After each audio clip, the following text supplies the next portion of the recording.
Yo, Still Mills, what's the deal, man? Yo, I'm just now getting off the clock, heading to pick up my babies, and I'm heading to the cribbage, man, to do what I do. But peep gang, let's get into this shit, man. And we got to talk about this upcoming weekend's Friday, Saturday, Sunday festivities, man. And I've touched on two fights on Nuke's channel. Shout out to the IBFP. I touched on Martin Bakole versus Efe Ajagba, and I touched on Arnold Barboza versus Teofimo Lopez. So I don't feel like I need to go back and speak on that. So we'll talk about Devin Haney versus Jose Ramirez as the co-main going into the Rolly and Ryan Garcia fight, and that's just really not a fight that I'm interested in. So I might not even do a breakdown of it, but I do think, Jose and Devin is a damn good fight and a potential banana skin and a 50-50 fight. So when you look at their deficiencies, both of them, let me see, how do I want to say this? Both of them are in a position to where the other opponent, their opponent's weakness just so happens to coincide with their strong suits.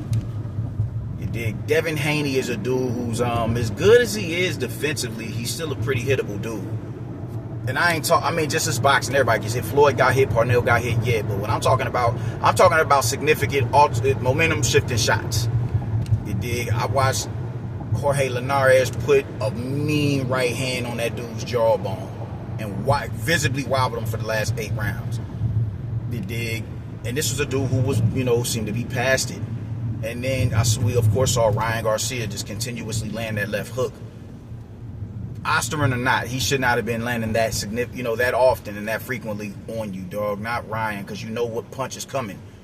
You should have known. I don't know how you didn't know how to defend against it, but nonetheless, you got clipped with it. And Jose Ramirez is a dude who comes up. He's a more complete fighter. He's closer to being a complete fighter than a Ryan Garcia. Put it like that. But the thing is, Jose Ramirez has slow feet. He's not a dude who, I don't know, it's real weird with him, man, because he's not, how do I want to put it? Because I seen him I seen him apply, pretty good pressure or whatever, man. So I think he has the feet to keep up with you, but he doesn't have the head movement to, capitalize on how fast his feet is, man. You dig? It's like he can't, I don't know, man. It just seems like he has a really tough time with timing the straight shots to slip in and take, slip and get to the side of you, take that step in and really do significant damage to you. He's coming behind the high guard. When you tuck up behind the high guard, it's that high guard can be exploited. They can they can clip you in the ribs. They can just simply extend their arm and put their glove on your glove to keep your weapons holstered while they throw a shot from distance or just, spin out and get back to the middle of the ring. Devin Haney has that in his repertoire as far as feet is concerned. You dig? So I think, and it's a competitive bout because Jose, he's battle tested. You dig? I think he's been in there with the better competition, not by much, because Devin Haney has been in there with Lomachenko, and he has a win on paper over Lomachenko. Ramirez has been in there with Josh Taylor. He's been in there with Maurice Hooker. He's been in there with some factors. He's been in there with some factors, man. So resume. Oh, actually, you could say resume. I would think Lomachenko was was slightly a grade above Josh Taylor, even though Josh Taylor went undisputed. I think Lomachenko was a lot faster, a lot more athletic, way better on his feet, and just he was a lot more dynamic in his skill set on top of being a really fundamentally sound fighter. You dig? So I would think that the Josh Taylor win or the Josh Taylor fight, even on the notion that they both fought them, I just think Lomachenko was a better win because Lomachenko was a better put together fighter than the Josh Taylor. But fighting Josh Taylor is a damn good fight because Josh Taylor was a hell of an opponent. In his heyday, that motherfucker was a beast. And so they both, I think, have they got solid resumes, man. They definitely got solid resumes, but a lot of this is going, a lot of people feel Devin Haney isn't really as confident going into this fight because of what we saw a year ago. They just, I don't really see a dude that shook like that. I see, if anything, only person I see that shook is his pops. That's the only dude I see that shook, that's nervous for his son. That's the only. Devin Haney ain't giving me somebody, vibes of a nigga who shook and just,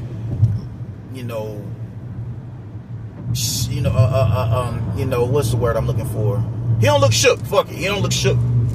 He don't look shook, man. He looks confident, man. He looks confident. But all of that changes when you get get up under them bright lights. And with them booing him, that's showing you off rip whose side that, people are on. They're damn sure not on fucking Devin Haney's side. They don't fuck with him. Which is weird to me because Ryan Garcia is the one who said the egregious shit that he said. And yet he's still being, pelleted with praise, bro. I can't understand that shit for the life of me. I was watching the media workouts and I was like, this is what we doing?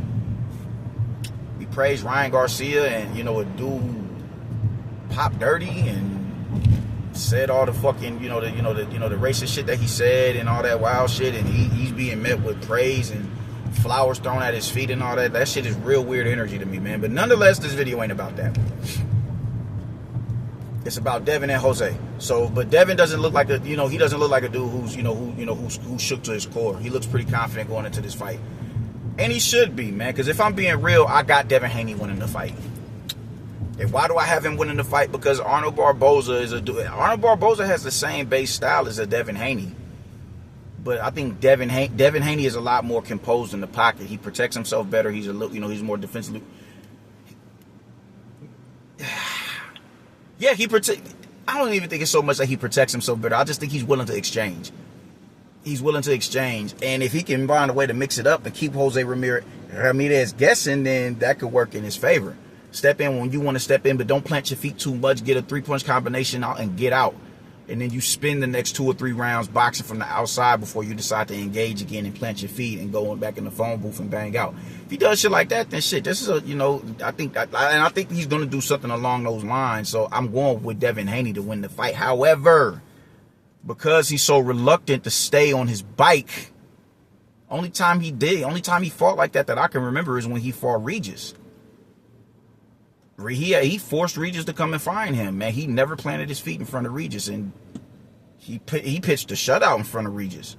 And I thought Regis was going to win because I'm like, he's going to plant, at some point in time in that fight, he's going to plant his feet. He made it his business not to plant his feet in front of Regis.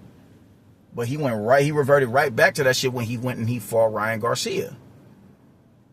Planting his feet, getting a little too comfortable in the pocket. Yeah, you winning the fight. You beating him to the punch in the exchanges.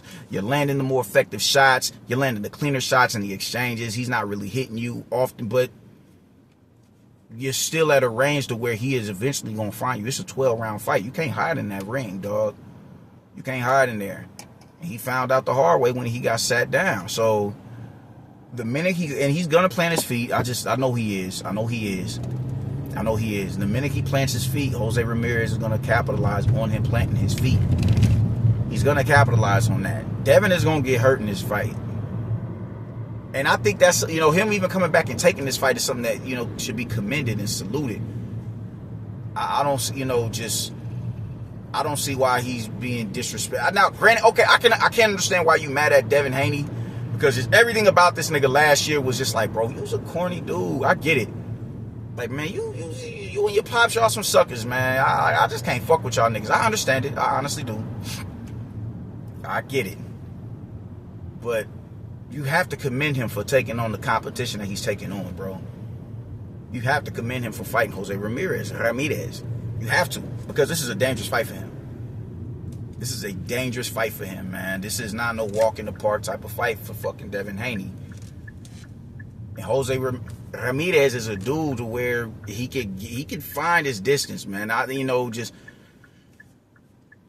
him knowing how to he could cut the ring off, but it's just getting, he could find a way to pin you to the rope, but it's just when you have those other abilities attached to you to where you can stick a jab in his face before he advances, and it forces him to mute his, mute his offense. You can neutralize him, man. But the thing is, Devin has that in his repertoire, but he's gonna plant his feet, and when he plants his feet, Jose is gonna go. He's gonna go into beast mode. He's gonna go into beast mode, and also they're they're the same height. They're the same height, so Devin ain't gonna be able to stay away from this nigga. He's not gonna be able to stay away from him. He couldn't stay away from Ryan. You cannot stay away from Ryan. You're not staying away from, Jose, dog. It is not, no way, Jose. It's not happening. It is not happening. But I do think Devin is going to find a way to persevere. I do think it could fuck around and end up looking like how, Ramirez looked. But I don't think it would. I don't think it would be that much wide of a margin. I think the weight is going to play a significant factor, and the power punching. This guy, I think it'll be a boring fight. I think it's going to be because If Devin is smart, he will make it a boring fight. He should be reluctant to engage him like that. Don't throw hooks. Don't throw uppercuts. Unless you have this dude just completely bent to your will to where even when you're at a range where he's comfortable at, he's still apprehensive to let the shot go because he's scared of the counter. And that's going to take a lot of doing because you're just not somebody with significant snap on the punch like that. Damn, man, shit got lit right here, bro. It was almost an accident. But you don't have the type of stopping power that's gonna cause somebody to muffle their weapons. So that's the caveat in all this, man. Maybe his power fills out a little bit better at 147 pounds, possibly, but I doubt it, man. I doubt it. I'm not really convinced, Brody. I'm not, because usually when you jump up, the more you jump up in weight, you lose something. I don't believe Devin Haney was void of power at 140, void of power at 135, and now all of a sudden he's going to find that power at 147. I just don't see that happening. I don't see that happening. I don't see Devin Haney going here and hurting Jose, but I do see him outpointing him. I do see him being a little bit more comfortable in there, and I do see him somewhat stinking out the fight. I think he is at one point. Well, I said he's going to plant his feet. When he's going to plant his feet. I think after he enters into a couple of them exchanges and Jose starts to find his range, or start placing placing punches on him, well placed shots, he's going to be that much more reluctant to engage. But by that time, Ramirez is going to be walking him down. It's going to be easier to get to him because you don't have the type of firepower to keep me honest, dog. So I think I see the fight going like that. But I do see a 7-5 for Devin Haney. I think it is going to be an entertaining bout, but I could be wrong. I could be wrong. Devin Haney has the big, he has the come on, man, go ahead. Devin Haney has the more array of skills. I think he has the better feet. He's the better counter puncher. He's just a little bit more put together. I think he's a little bit better in the pocket. He's just not durable enough to stand there like Ramirez is. So I gotta go with Devin Haney. But it is gonna be a rough and tumble type of fight. I do think, and I think Devin Haney is gonna lose rounds because of how inactive he's gonna be. Because Ramirez is gonna be putting shit together, chasing him around the ring, and just staying active enough to where the judges are going to, swing the rounds to him. But it is a good fight, man. This fight and the Teofimo Lopez fight is I'm sold on the Lopez versus Barboza fight, but I've went against Teofimo twice in these big fights before, and I come up, on the short end of the stick. And maybe I am again, but hey, it is what it is, man. I'm here to niggas be wrong every day, B. Yeah, I'll be wrong plenty of times, man. I'm human, man. I'm not the creator. But this is definitely one of them fights. Those are the only two fights on this card that is like, yo, I'm not, it's hard to pick a winner. It's hard to be like, yo, I'm for sure, without a shadow of a doubt, going with him in this fight. Because even with me going with Devin Haney, I'm not so sure that he wins that fight. But I do have him winning the fight. And I do think that it's going to be a competitive fight. And it's going to get a little bit boring at times. I think later on down the stretch, I think that's when the stinker starts, a little bit down the stretch. Unless Devin Haney's legs go away from him because of the added weight, but I don't see that happening. Dude is pretty conditioned. I haven't seen it. I can't really recall his legs being compromised and his gas tank being compromised because of added weight. But shit can happen. But if it doesn't, which I don't think it is, I got Devin Haney winning about 7 rounds to 5, and Jose starting to string together rounds later on down the stretch. It'd just be a little too late. because he couldn't find Devin. He's gonna have to wait till Devin's legs get a little bit taken from him, and boom. That's how I see that fight going. But nonetheless, I'm excited to see the fight. I'm excited to see it. I want to see how it goes. I want to see if Jose is really about ready to hang him up. You still young, dog. 33. Stop playing. Stop playing. And maybe he feels a little bit better at the weight where he's not feeling drained. So are you hanging him up? We shall see in this fight. You know what I'm saying? We should definitely see in this fight. But give me Devin Haney 7 rounds to 5. And yeah. Bill Haney, stay your ass on the sideline. Stop embarrassing your son. You're doing too much right now, man. Let him go out there and win this fight and then get chatty again. Until then, just chill, man. You killing that dude. Stop. That's all I got to say about it, man. I'll get with y'all later.